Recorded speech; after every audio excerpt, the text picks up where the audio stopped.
The night my husband slapped me wasn't the moment my marriage broke.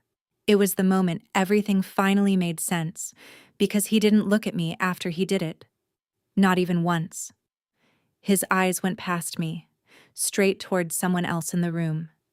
And that's when I knew. This wasn't anger. This wasn't a mistake. This was fear. Because guilt hides, but fear always reacts. And fear only comes from one thing: being exposed. So I didn't cry. I didn't argue. I walked to the stage, picked up the microphone, and said the one sentence that made the entire room freeze. "You don't have to hide anymore." And the look on her face told everyone the truth before I even explained it. Before I tell you what happened next, my name is Vanessa Clark. I'm 33 years old, and this happened in Seattle, Washington. Before we continue, if you like stories where quiet strength turns into powerful moments, make sure to subscribe and tell me in the comments where you're watching from and what time it is right now. I read every single comment. Now let me take you back to that night. Because what happened didn't start with the slap. It started long before the party. From the outside, my marriage looked perfect. 5 years, stable life, beautiful home, friends who admired us. My husband, Ethan Clark, was the kind of man people trusted immediately. Calm voice, confident presence, always knew what to say. And I believed that version of him too, for a very long time. Because when something looks stable long enough, you stop questioning it. But about a year before our anniversary, things started shifting. Not in obvious ways, nothing dramatic. Just small changes, late replies, short answers, moments where he seemed distracted even when he was right in front of me. At first, I ignored it, because small changes are easy to explain away, until they start repeating. He stopped sharing things, work updates, daily stories. Even simple conversations became shorter. And when I asked if everything was okay, he always said the same thing: just stressed. And I accepted it. Because stress is believable. Stress doesn't raise suspicion, but silence eventually does. One night, I noticed something different. His phone, always face down, always close, and when a notification came, he would check it instantly, not casually, not normally, carefully, like someone making sure something isn't seen. That's when the doubt started. I didn't confront him, not yet, because suspicion without proof only leads to denial, and I wasn't ready to hear denial. So instead, I started observing, watching patterns, paying attention to things I had ignored before. Because truth doesn't appear suddenly, it builds quietly. Then one evening, I saw it, a name, on his phone screen. Lena. A name I had never heard, but one he didn't expect me to notice. Just one message. Short, but enough. Because I didn't recognize it. And when I asked casually, "Who's Lena?" He didn't answer immediately, and hesitation always says more than words. He finally said, "Just someone from work." Simple, clean, believable, but something about the way he said it felt rehearsed, like it wasn't the first time he had thought about that answer. And that's when I knew there was more.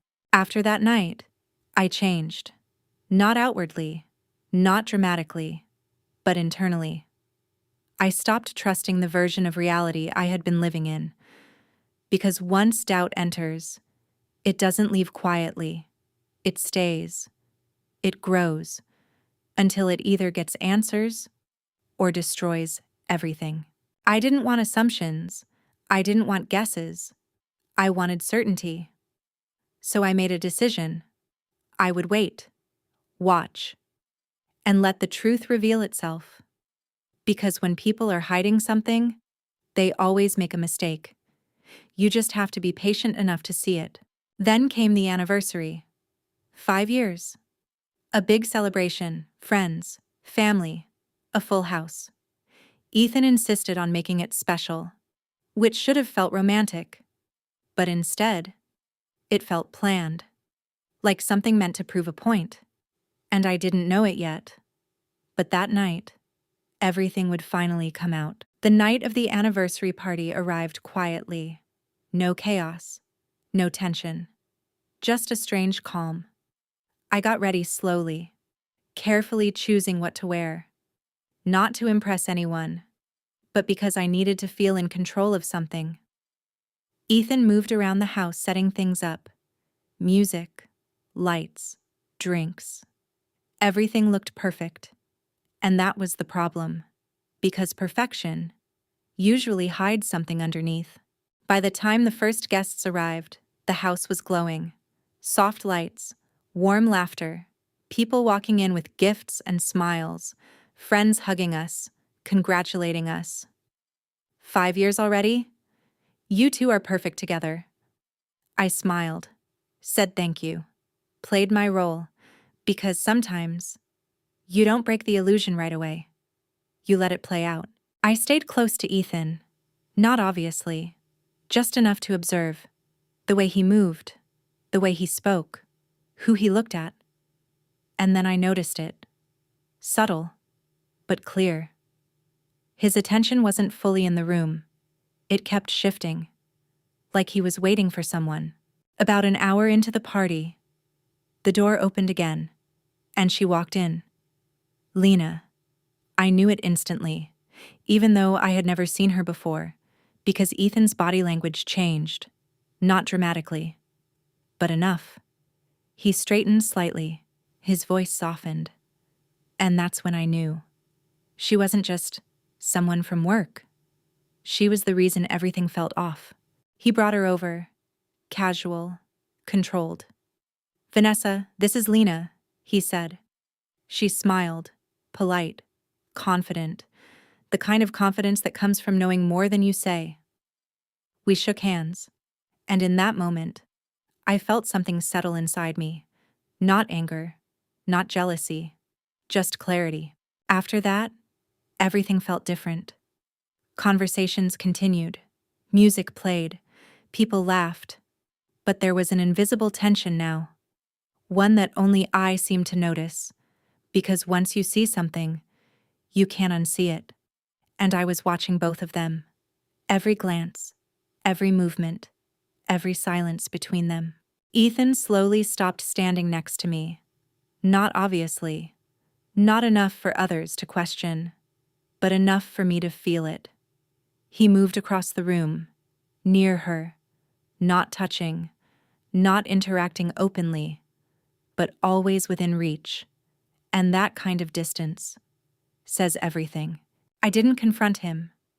Not yet. Because this moment needed to unfold completely. Half-truths are easy to deny. But full exposure? That's different. So I waited. Let the night continue. Let the tension build. Because I knew something was about to break. At one point, I walked closer. Close enough to hear them. Not everything. Just enough. Soft voices, short sentences, careful words, and then silence when they noticed me. That kind of silence is louder than anything. I stepped back, watched the room, watched them, and realized something important. This wasn't going to stay hidden. Not tonight. Because secrets don't survive pressure. And the entire room was about to feel it. At some point in the evening, someone suggested a toast. 5 years of marriage.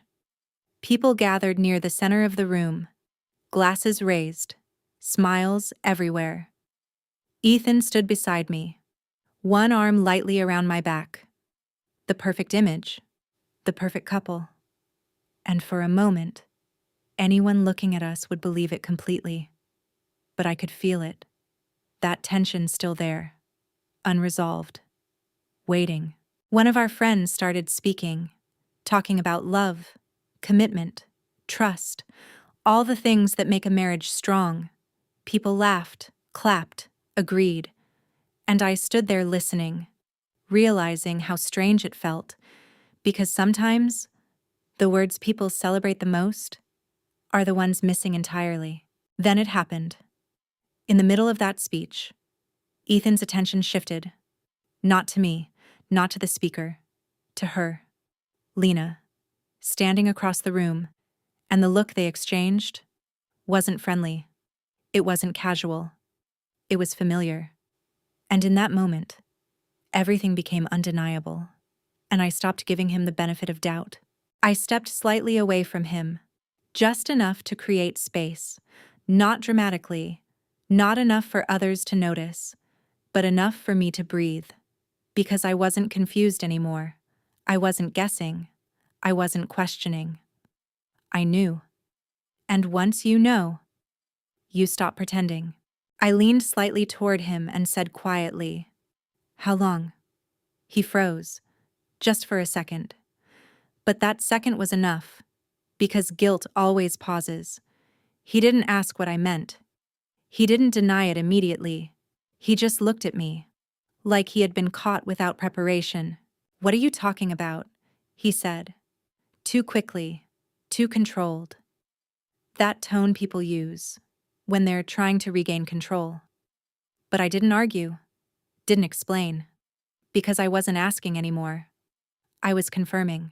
I turned slightly, looked directly at Lena, then back at him, and said quietly, "You don't even look at me anymore." His jaw tightened, and that's when it shifted. Not the room. Him. Because now, this wasn't contained anymore. It happened fast. Too fast for anyone to process. His hand moved. Sharp. Sudden. And the sound cut through the room completely. A slap. No one moved. Because no one expected him to lose control first. Loud enough to stop everything. Conversations. Music. Movement. Everything froze. No one spoke. No one reacted immediately. Because shock does that. It pauses people. Makes them wait. Try to understand what just happened. And I stood there. Hand still at my side. Face turned slightly. But I didn't cry. Slowly, I lifted my head. Not toward him. Not toward the crowd. Toward her. Because that's where his eyes were. Not on me. Not on what he had just done. On Lena. And that's when everything became clear. This wasn't anger. This was exposure. People don't react like that. Unless they're afraid of what comes next. After the slap, no one moved. No one spoke. The room didn't just go quiet, it froze. People were still holding their glasses. Mid-conversation. Mid-motion. Like time had paused just long enough for reality to catch up. And in that silence, everyone was waiting for one thing. My reaction. But I didn't react the way they expected. I didn't cry. Didn't shout. Didn't even step back. I just stood there. Calm. Steady. And that confused them more than anything else. Because anger is easy to respond to. Emotion is predictable. But calm? Calm makes people uncomfortable. Then I moved. Slowly. Deliberately. Not toward Ethan. Not toward the door. Toward the stage. The same place where the toast had just been happening minutes ago. People shifted slightly as I passed. Not stopping me. Not speaking. Just watching. Because something had changed. I stepped onto the stage. The same small platform. The same microphone. Still standing there from earlier. I adjusted it slightly. Not rushed. Not shaky. Composed. Because this wasn't about reacting anymore. This was about finishing something. Every eye in the room was on me now. No distractions. No whispers. No movement. Even the music had stopped completely. And for the first time that night, everyone was fully paying attention. Not to Ethan, not to the party. To me. I looked out at the room, then said calmly, "I think we should be honest tonight." My voice didn't shake, didn't rise. It stayed level, clear, and that made it heavier. Because when truth is delivered calmly, it lands deeper. Then I said it, the sentence that changed everything. You don't have to hide anymore. Not tonight. I didn't look at Ethan. I didn't need to. I looked at her, Lena, and the moment those words left my mouth, her face changed. She didn't speak, didn't move, but her expression said everything. The confidence disappeared, the control slipped, and in its place, fear. Because she understood exactly what I meant. And more importantly, so did everyone else. People started looking between them, Ethan, Lena, me, trying to connect the pieces, trying to understand what they had just witnessed. Because now, the slap didn't look like anger anymore. It looked like panic. If you're still here, you already understand something most people don't. Truth doesn't need volume to be powerful. Tell me in the comments, what would you have done in that moment? Stayed silent, or exposed everything? I read every single comment. Ethan tried to speak, opened his mouth, then stopped. Because there was nothing he could say that would undo what just happened. And Lena? She didn't even try. Because sometimes, being seen is louder than being accused. And in that moment, they were both exposed. Without me saying another word. Because truth doesn't need proof, when behavior already gave it away. After that moment, the room didn't stay silent the same way. It shifted. Not loudly, not dramatically, but you could feel it. People weren't just watching anymore. They were understanding. The same faces that had been smiling earlier were now serious, focused, because the story had changed, and now everyone was trying to catch up to it. Ethan finally stepped forward, slowly, carefully, like he was walking into something unstable. Vanessa, he said. My name sounded different coming from him now, less confident, less certain. Like he didn't know what version of me he was speaking to anymore. And for the first time, he wasn't in control of the moment. This isn't what it looks like, he said. A sentence people use when they know exactly what it looks like. He glanced at Lena, then back at me, trying to build something, an explanation, a version of reality that still worked for him. But there's a point where explanations don't matter anymore, and he had already passed it. I didn't interrupt him, didn't challenge him, didn't even react. Because I wasn't there to debate the truth. I was there to acknowledge it. And sometimes, the strongest position you can take is not engaging at all. That's what unsettles people the most. I spoke again. Calm. Measured. It's not about what it looks like. I paused slightly. It's about what it is. And that's when the weight of everything landed. Not just on him, on everyone in that room. Because now, no one was guessing anymore. Lena finally moved. Not toward him, not toward me, just slightly back. Like she needed space. And that small movement said more than anything she could have explained. Because confidence doesn't step back. Guilt does. People weren't whispering anymore. They weren't confused. They weren't neutral. They understood.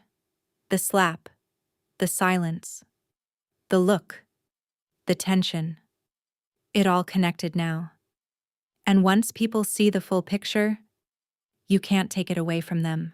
I looked around the room one last time, at the people who came to celebrate something that didn't exist, at the version of my marriage they believed in, and I realized something clearly.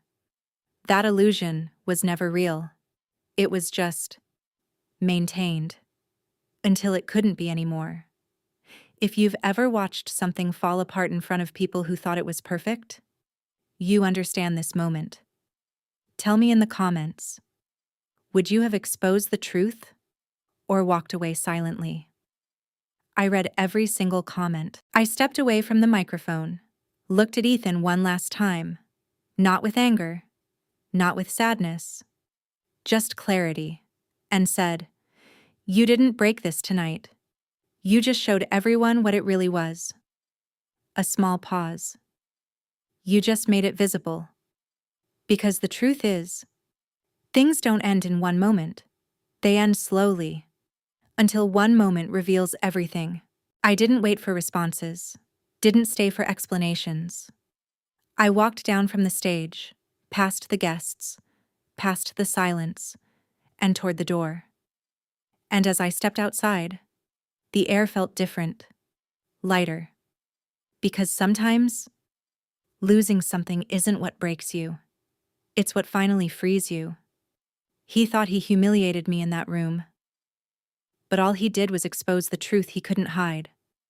And by the next morning, I was already gone. And this time, I didn't look back. If you enjoy stories where calm strength speaks louder than anger, make sure to subscribe and tell me, have you ever stayed quiet until the truth revealed itself? I read every single comment. There's another story waiting for you on your screen, and I'll see you there.